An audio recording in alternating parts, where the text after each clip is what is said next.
Então, nós temos ali um modelo contábil global, ou seja, olha o ganho que nós temos de escala dentro da nossa profissão quando temos ali um gap, os princípios globais dentro do processo.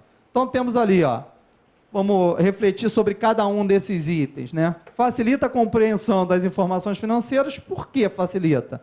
Ou seja, eu tenho uma uniformidade dentro do processo, certo? Além disso, eu tenho um ganho com o quê? Com celeridade na hora de passar a informação, certo? Antes desse processo de convergência, obviamente alguns de vocês devem ter trabalhado com isso, ou ter feito algum curso dentro do processo, nós temos que fazer conversão das demonstrações contábeis, ou para o IFRS ou para o US-GAAP, que são os princípios americanos. E eu ouso dizer que poucos profissionais sabiam fazer conversão de demonstrações contábeis. Mesmo aqueles que sabiam, isso demandava um tempo longo. E olhem só, pessoal, o investidor, ele não vai ficar esperando, certo? Quem precisa tomar a decisão não vai ficar esperando o tempo que nós precisamos para dar a informação para ele. Então, isso é um ganho muito grande com a convergência. Ou seja, hoje, se um investidor americano quer investir numa empresa de capital aberto no Brasil, ou americano, ou alemão, lá o que seja, basta que ele pegue a demonstração atual, porque ela não vai ter diferença com relação aos princípios lá fora. Antes não, né? Nós tínhamos empresas aqui no Brasil que eram lucrativas, você fazia a conversão, ela dava prejuízo. Você tinha empresas que davam prejuízo, você fazia a conversão, dava lucro. Ou seja, tinha alguma coisa dentro do processo que não estava batendo. Ou seja, isso era uma questão de quê? De princípios. Um caso típico que a gente pode citar aqui é a parte de arrendamento mercantil financeiro. Eu brinco com meus alunos lá na pós-graduação, na graduação, e eu tenho mania de ver balanço, né? Eu não tenho nada para fazer, que tem coisa melhor do que ver um balanço, né? Sábado, não, pô, sábado tá monótono, vou ver um balanço. Aí eu peguei um balanço de uma companhia aérea, eu falei assim, pô, acho que dá para eu comprar uma aeronave. Porque quando eu fui ver o imobilizado, né, antes da conversão, o imobilizado de uma companhia aérea era um valor muito pequeno, era um percentual muito pequeno do ativo. E eu falei, peraí, tem alguma coisa que não está batendo. O principal gerador de fluxo de caixa de uma companhia aérea é o quê? É a aeronave, que vai transportar passageiro, que vai gerar fluxo de caixa. E antes da conversão, as aeronaves, que a maior parte delas são adquiridas através de arrendamento mercantil, sequer estavam registrados no ativo da companhia aérea, né? Então, a gente começa a observar como é que eu representava fidedignamente o patrimônio daquela empresa se o principal gerador de fluxo de caixa não estava capitalizado no ativo. A gente via ali uma incoerência muito grande dentro do processo. E aí entra novamente o viés fiscal, né? Por quê? O que o Código Tributário diz? Os arrendamentos mercantis, essas despesas são dedutíveis. Pô, que lindo, ótimo, são dedutíveis. Mas vai deixar de ser dedutível se você registrar o bem, capitalizar o bem no ativo? Não, pô. Só que a gente não capitalizava o bem, a gente só jogava as prestações que nós pagávamos para a despesa, e ela era dedutível. Ou seja, atendíamos o fisco, muito bacana, mas não atendíamos o quê? A essência da contabilidade, a boa técnica, o que deve ser refletido, que é o patrimônio. Viu? Tanto que, antes da convergência, os ativos de uma companhia aérea representavam 20%. O imobilizado representava 20% dos seus ativos. Quando teve o processo de convergência, isso passou para próximo de 50%. Só para a gente ter uma noção da incoerência que era um balanço que tinha arrendamento mercantil e que não refletia isso dentro do balanço, certo? Dentro da demonstração contábil. Então vejam como é que isso era um processo que deixava a desejar dentro da contabilidade brasileira. Então, isso é só um exemplo que a gente vai trazendo de mundo real para que a gente possa refletir sobre isso. Aumento da transparência e da comparabilidade. Óbvio, está todo mundo utilizando os mesmos princípios, né? A tendência é que nós possamos comparar bem, ou seja, eu coloco arrendamento no ativo, mas o outro joga para resultado. Aí, para comparar essas empresas é complicado. Ou seja, você tem que capitalizar seu arrendamento mercantil financeiro ativo, certo? Impacto na qualidade das projeções de fluxo de caixa futuro. Isso é uma coisa também que nós contadores... Espera aí, fluxo de caixa futuro, valor presente, valor justo, valor de mercado. Meu Deus, o que é isso? É tudo a mesma coisa? Ou seja, temos que parar e refletir. Né? Hoje eu tenho que trazer a valor presente os fluxos de caixa futuro, de ativos e passivos de longo prazo. E de curto prazo, se for relevante, também. Faz sentido isso? Todo sentido, gente. Antes, quando eu fazia uma negociação a prazo e jogava lá a receita bruta, né? Ou seja, o bem custava 1.000, mas eu vendia a prazo, vendia por 5. E entrava 5 como se fosse operacional. Na verdade, o bem era 1.000. Eu só registrava a receita de 5 porque tinha 4 de quê? De receita financeira. E eu não refletia isso dentro das demonstrações. Parecia que aquilo tudo era o quê? Operacional, e não é. Né? Parte é operacional e parte é financeiro. Viu? Impacto na captação de recursos, aqui já falamos, né? Ou seja, por que impacto na captação? Da celeridade no processo. Eu queria as demonstrações contábeis da empresa ABC, porque vamos dizer que eu fosse um consultor, preciso das demonstrações, porque eu tenho um possível investidor. Basta você clicar por e-mail e mandar para o cara. Não tem que fazer conversão, ela já está o quê? Pelo IFRS, pelas normas internacionais de contabilidade. Olha só o impacto disso. Impacto na qualidade da informação. Qual seria o impacto na qualidade? Representando fielmente o patrimônio da empresa, certo? O que pode estar fora do balanço, quando você já está com uma convergência madura às normas internacionais de contabilidade? Mais-valia, talvez você tenha ativos e passivos sub- ou superavaliados, e o goodwill, que é o quê? Que é o fundo de comércio adquirido. São aqueles ativos que geram valor para a empresa, mas que não estão registrados no balanço. Por quê? Por que nós temos ativos que não estão registrados no balanço? Por que vocês não estão registrados no ativo da empresa de vocês? Vocês geram um fluxo de caixa para a empresa?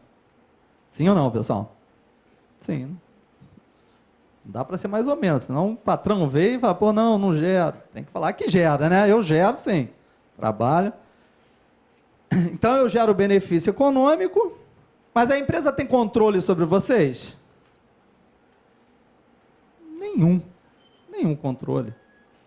Da mesma forma que os profissionais, né, os empregados são demitidos, eles podem ir embora das empresas. Né? Então, para estar registrado no ativo, tem que atender o quê? Critérios de reconhecimento. Certo? Então, quando a gente fala ali de qualidade, impacto na qualidade, é isso. É nós sairmos daquela coisa simplista, né? Que a gente ouve até hoje, dentro dos cursos, ou das pessoas que não são nem formadas em contabilidade, mas quando se pergunta assim, o que é um ativo? São bens e direitos. E passivo? Obrigações. Pô, isso é muito simplista, né? Como diz um amigo meu, né, o Paulo Pegas. Pô, não chegamos até aqui para isso, né, gente? Falar que ativos são bens e direitos e passivos são obrigações. Tudo bem. Agora, todos os ativos, todos os bens e direitos estarão registrados na contabilidade da empresa? Todas as obrigações estarão registradas? Não. Tem que atender o quê? Os critérios de reconhecimento de ativos e passivos. Certo? E foi por isso, e nós vamos ver no slide ali mais à frente, que 3 palavrinhas devem estar na cabeça de qualquer profissional de contabilidade. Passa, por favor, né? Passa mais uma. Que são essas 3 palavras. Profissional de contabilidade que não tem essas palavras em mente, ele pode ter sérios problemas na hora de evidenciar suas demonstrações. Certo? Ou seja, reconhecimento, mensuração e evidenciação. E nessa ordem, tá, pessoal? Tranquilo? Nessa ordem. Por que nessa ordem? Porque se não atende o critério de reconhecimento, se não atende o critério de reconhecimento de um ativo ou de um passivo, eu preciso nem mensurar, senão você vou ter custo e nenhum benefício, certo? Fica claro isso, gente, para vocês? Eu tenho um ativo, se ele não atende os critérios de reconhecimento, eu não tenho controle sobre ele não me gera benefício futuro, ou se ele não atende um desses critérios, ele não estará no balanço, certo? Não estará registrado no ativo no balanço. Então, essas palavras têm que estar na cabeça de vocês. Primeiro, atende o critério de reconhecimento? Sim, beleza. Se atende o critério, eu preciso fazer o quê? Ter uma mensuração confiável. E depois, evidenciar, né, o disclosure, para quê? Para tomada de decisão. Então, esse é o processo, gente. Né? E critério de reconhecimento tem que ser seguido. Né? Se nós falarmos que, bens e direitos significa o quê? Que todo bem e todo direito vai estar no balanço. E não é a realidade. Ele só estará no balanço se ele atender aos critérios de reconhecimento, seja de um ativo ou de um passivo, né? Certo? Ativo, recursos controlados pela empresa, derivado de evento passado, que vão gerar benefício econômico futuro. Certo? Passivo, obrigação presente, derivada de evento passado, que poderá, a saída de recursos, gerar benefício. Aí sim, aí nós chegamos num patamar legal. Viu? Aí nós chegamos num patamar, agora sim, agora eu consigo refletir o que é um ativo passivo. Outra pergunta aqui para vocês vão responder. Um ativo, para estar registrado na contabilidade da empresa, precisa ser propriedade da empresa, pessoal? Não, é isso aí, nós temos que responder todo mundo, né, e fazer um coro não. O que diz ali? Recursos controlados, certo? Recursos controlados. Não precisa ser minha propriedade, basta que eu tenha o quê? O controle sobre ele, certo? Como é que eu tenho controle sobre um bem? Só tem duas formas.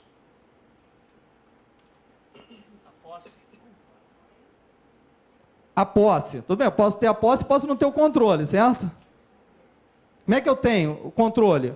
Ou o controle é legal, que é por lei, ou o controle é contratual. Certo? Duas formas de eu ter controle sobre o ativo. Eu comprei, tenho nota fiscal, tenho controle legal.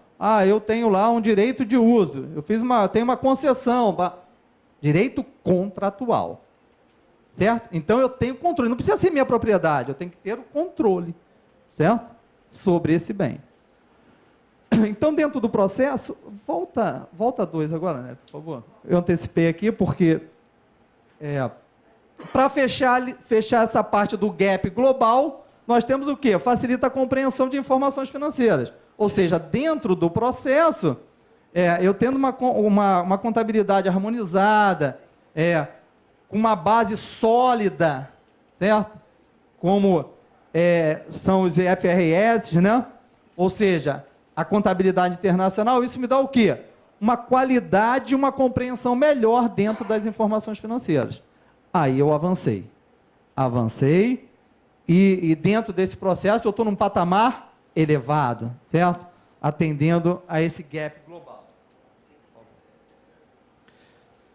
Aqui no processo entramos dentro da estrutura conceitual, porque o nosso objetivo aqui é falar de demonstrações financeiras, ou seja, eu tenho informações sobre a posição financeira da empresa, eu tenho o quê? O balanço patrimonial, uma demonstração estática, que vai evidenciar, ou deve evidenciar fidedignamente o patrimônio, certo? Vocês vão ouvir eu falar muito fidedignamente, e eu vou falar várias vezes, que a contabilidade tem que refletir fidedignamente o patrimônio. Isso está dentro da estrutura conceitual básica. Tá? Então, a gente tem que botar isso na nossa cabeça. Informações sobre o desempenho da empresa, desempenho o quê? Demonstração do resultado do exercício. Aí, com a convergência, nós temos a demonstração do resultado abrangente. Nós vamos ver aqui, dentro do processo, resultado abrangente. O que é isso, professor? Resultado abrangente. Ou seja, algo que poderia ou deveria ser refletido no resultado, mas por questões de princípios, você faz o quê? Reflete no patrimônio líquido. Mas dá informação para o tomador de decisão que a qualquer momento, aquilo que você refletiu no PL, para mais ou para menos, pode refletir aonde? No resultado. E você ter perdas ou ganhos. Por isso o resultado abrangente. Tá? Ou seja, um algo mais, algo que não está refletido efetivamente na DRE, mas que pode vir a refletir a qualquer momento. Informações sobre mudanças na posição financeira. Beleza? Hoje temos o quê? Demonstração do fluxo de caixa, né? Antes a gente usava aqui, e tem que ficar bem claro, né, pessoal? Muita gente fala assim, a DFC veio substituir a DOAR. Mentira, tá? DOAR é uma demonstração e DFC é outra, tá? Como o mundo não usava DOAR, o que fez? Se você quer para um processo de convergência, faz DFC, o mundo faz DFC, certo? Então, dentro do processo, a gente tem que fazer o quê? Faz a DFC. Aí a DOAR não é mais obrigatória. Outra coisa também que o contador tem. Aquilo que não é obrigatório eu não vou fazer, pô, eu não tenho tempo para nada. DOAR faz parte de um conjunto de demonstrações, certo? A DOAR é o quê? Uma demonstração, se ela não é obrigatória, ela pode ser uma demonstração gerencial, pô, certo? Para tomada de decisão. Você não precisa passar ela para o público externo, mas para tomar a decisão é importante. Você vai ver a variação, capital circulante líquido, as origens e aplicações de recursos. Olha aqui a informação. Então, a gente tem que estar atento dentro desse processo.